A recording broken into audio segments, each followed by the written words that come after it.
I've kind of mentioned this numerous times before on this channel, but for me, I'm kind of treating this year as like a last big hurrah or send off for Xbox, for Series X, whatever you guys want to call it, whatever you guys want to consider it.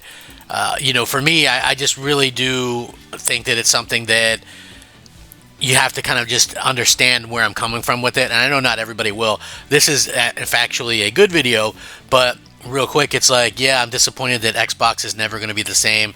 It doesn't feel like there's a lot of hype for the brand, the consoles, or anything like that anymore. I'm sure they'll probably still do another piece of hardware. What that is, probably looking like it's going to be an expensive PC, $1,200, $1,500, something along those lines. So that doesn't really interest me. So this is probably my last hurrah with Xbox, and that's a little bit disappointed. But this year seems like it's going to be great. Yeah, PlayStation's getting everything. Seems like pretty much day one, except for Forza Horizon 6, which would have been day one, but it wasn't ready in time. So at least props for them not waiting on that. I do feel like they delayed Fable to get it ready for PlayStation, but at least they didn't delay Forza Horizon 6 as well. So from a game standpoint, cool. I was maybe hoping that we'd get at least some timed exclusives for the 25th anniversary, something special. But it's like the Double Fine game is launching on PlayStation day one.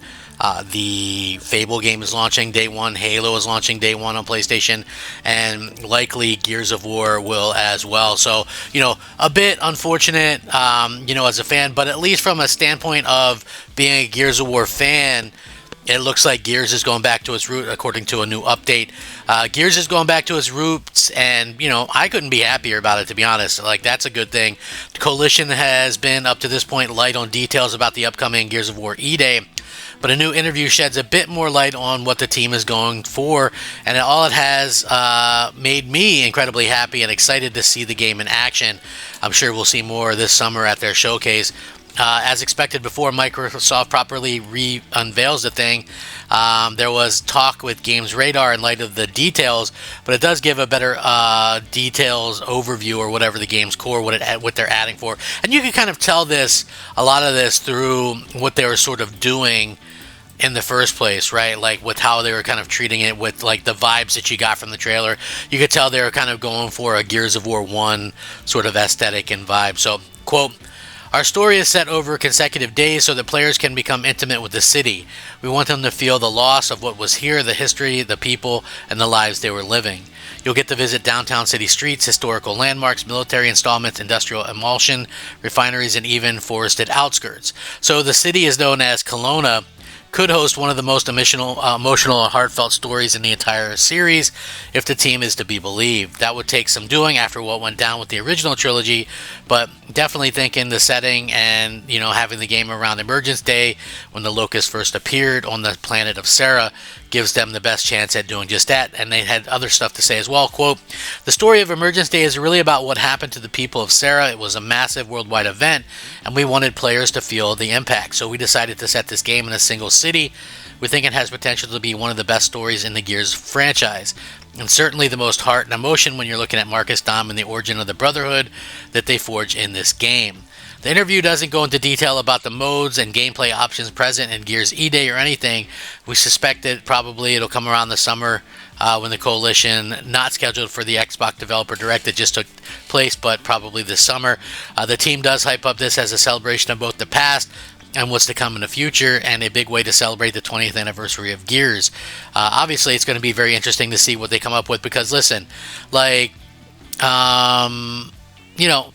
really, I hope that they go back to the roots of it, because that's when Gears was at its best. Obviously, like I said, this being a prequel is probably a good place to start for PlayStation fans, and that's probably, some of the line of thought there as well. I don't know if Gears will ever be as big as what it used to be, but, it is nice to see that they are kind of going back and trying to capture what was really there in the first place. Now, here's the thing, like the first 3 Gears games, great. Judgment, had a good story. They were trying to do something with the multiplayer a little bit different. They weren't trying to compete with Gears 3 multiplayer. They were trying to just do something different, and it was okay, but overall, wasn't amazing. And then you had Gears 4, which was okay. It's very safe. And then, it's like stupid things like the DB bots and stuff like that I thought was lame. They also made kind of Marcus look like a chump. And, the new characters are boring. That's the big crux of the problem. And then they switch away and make, Kate the main character in 5. And I got to be honest, as much of a Gears fan as I am, I couldn't even be bothered to finish 5. You know what I mean? Like, yeah, I still haven't finished it. Yeah, just I don't know. That game just doesn't feel like Gears of War to me. So that's why I'm personally thankful, because there was a time when Gears of War was looked at as maybe being the new thing for Xbox, like Xbox's big thing, and that to me is a lot of people were trying to kind of get people into the series. Like Xbox at a time, like Halo started to take a downturn and people were really more excited about Gears of War. But then I think anyway, it's like there's certain games out there, right, that are special and are meant to be for a smaller community. I think it's like when you start putting Gears everywhere, I think that's when you start to see a little bit of the issues and stuff like that. So that's kind of how I look at it. It was like, there's a reason, and people still don't realize this, there's a reason why Halo 5 hasn't made it to PC, and it's because they designed that game for console. Like, it wouldn't work on a PC, and that's according to their own developers. I guess the way the lanes are or whatever, or something with the multiplayer and things like that. So again, that's realistically something that you have to kind of look at and say, okay, well, that's what you mean when you're doing something specifically for your console. You know what I mean? And when you start kind of doing stuff, and like what they started doing with Gears was they trying to really esports. They really did like esport it up, and they started the force like crossplay and stuff like that. Like nobody was ever real big on Gears on PC, so it just really kind of watered it down. Believe it or not, it's not always a good thing, in my humble opinion, to put games everywhere. I think that can water things down tremendously, and it can kind of lose some of the luster and things. And I think overall, that's probably why some things are losing some luster. Just to be honest with you, it just really does feel like it's going to be interesting to see how they kind of handle this stuff going forward and making it for everything. It really doesn't feel. It doesn't feel like as much of an Xbox thing, but like I said, I'm treating this year as kind of the last big hurrah for Xbox. You've got the big 4 coming out, and that's realistically something that everything has to kind of happen or whatever. So anyway, I'm really looking forward to seeing more on this game.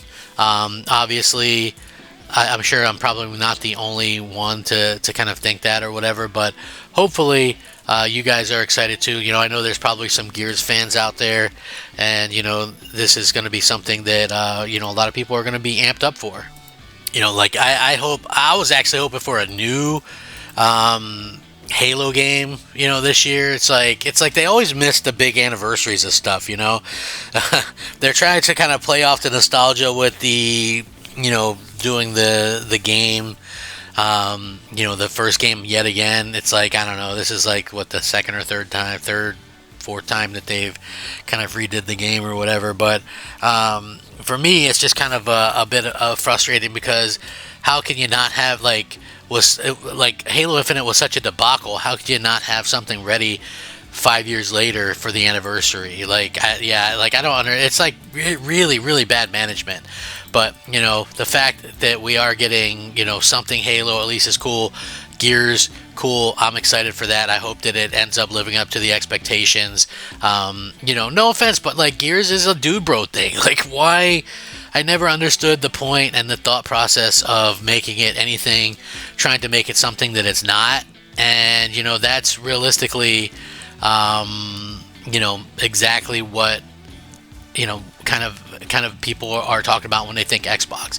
So yes, it's true, there's like no reason to buy an Xbox now, but that doesn't mean that some of the games aren't still good. And hopefully we'll see kind of what happens in the future with this stuff, because it could end up working out that these games are some of the best. Like, I think that some of these games are kind of in a prove it mode. if this Gears game is bad and doesn't do well, or doesn't retain players, I think we could be seeing the end of the Gears franchise.